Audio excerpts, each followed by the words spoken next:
suaranya biar forum kedengeran. pengkajian dan pengembangan. Itu belum nyala. Kalau di forum Jibang dari tahun 2015. Tapi sebelum forum saya udah ikut di sini dari tahun 2007 di lembaga pengelola. Dari sebelum tim pengelola saya udah ikut di sini dari tahun 2000 peletakan batu pertama.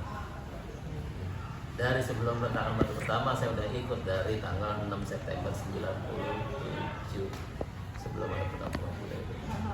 Dari sebelum tahun 97 saya 15 Mei tahun 69 lahir di daerah sini.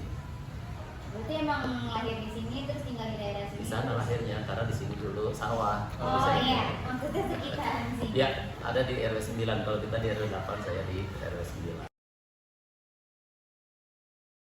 Kalau kamu nanya sejarahnya Setu Babakan itu Setunya, danaunya, luasnya kurang lebih 30-an hektar. Tapi tempat kita ini namanya Perkampungan Budaya Betawi.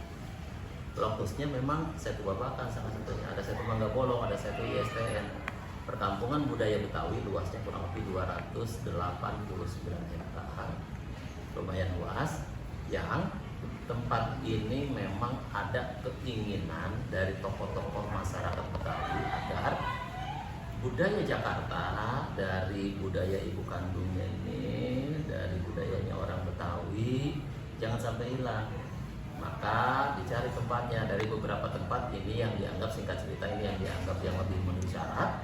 Akhirnya bikinin SK 92 tahun 2000. Akhirnya SK itu di tanggal 17 Agustus ya. Persis di tanggal 15 Septembernya, 1 bulan kurang lebih, itu peletakan batu pertama. Jadi di sini diproyeksikan Perkampungan Budaya Betawi sebagai kawah candra di mukanya, sebagai dapur atau laboratorium budaya Betawi. Jadi kebijakannya dari tokoh-tokoh Betawi yang banyak disetujui oleh Pemda, maka ditempatkan di sini. Bukan dari kesepakatan adat tokoh yang di sini. Kalau saya gambarin, kamu tahu ada Baduy. Oke, kamu tahu mungkin pernah Kampung Naga dengar di Tasik.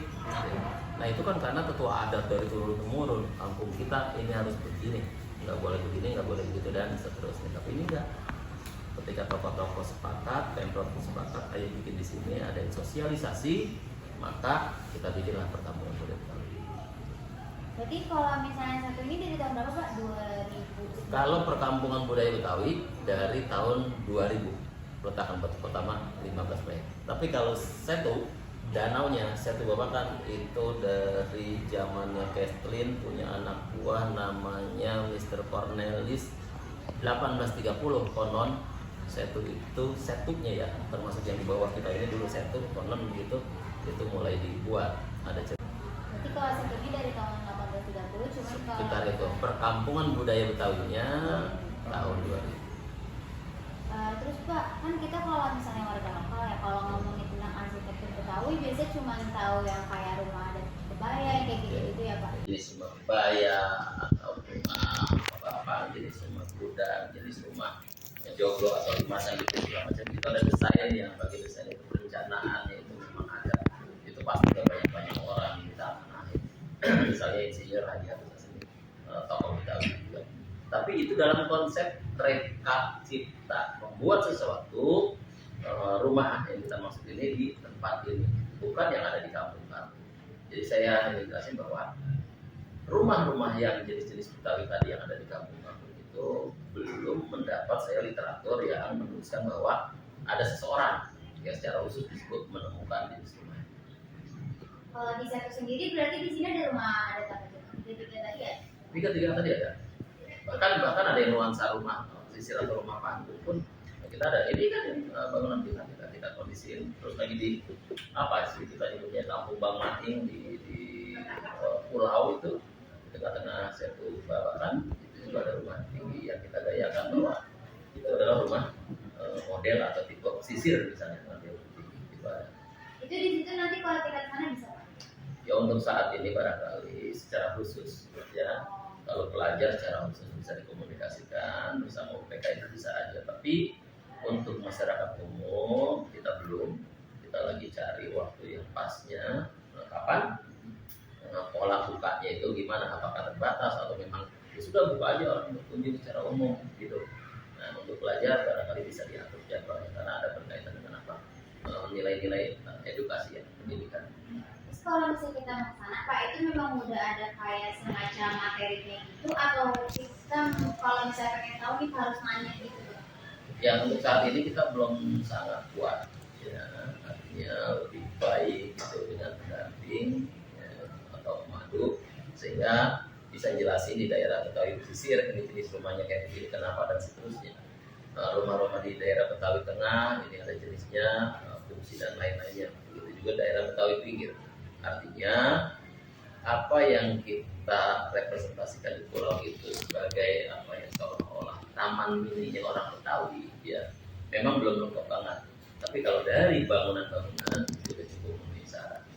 Berarti kalau misalnya kita ngeliat bangunan-bangunannya dan mau nanya beberapa tentang arsitektur Betawi bisa ke yang pulau gitu. Ya dikomunikasikan saja bersama mereka nanti dibantu karena kalau di pulau kan nggak selalu ada pemandu, bisa saja di situ hanya petugas keamanan yang barangkali belum dapat menguasai Berarti kalau sebelumnya dari tahun 1830 cuma sekitar itu perkampungan budaya Betawinya tahun 2000. Terus Pak, kan kita kalau misalnya warga lokal ya kalau ngomongin tentang arsitektur Betawi biasanya cuma tahu yang kayak rumah adat kebaya yang kayak gitu-gitu ya Pak. Tata geraha bangunan rumah Betawi itu kita punya beberapa macam ya. Kalau secara pokoknya kita ada 3 sebetulnya seperti itu ya. Ada yang namanya rumah gudang, kemudian ada rumah kebaya atau bapang, kemudian ada rumah joglo atau limasan. Ini yang pokoknya. Lantas di antara beberapa ini ada pengembangan. Ketika dia bikin panggung, dia ditinggiin, maka disebut rumah panggung, rumah pesisir atau apa, ada yang bilang seperti itu. Kemudian juga ada yang memecah dengan bahasa-bahasa lain.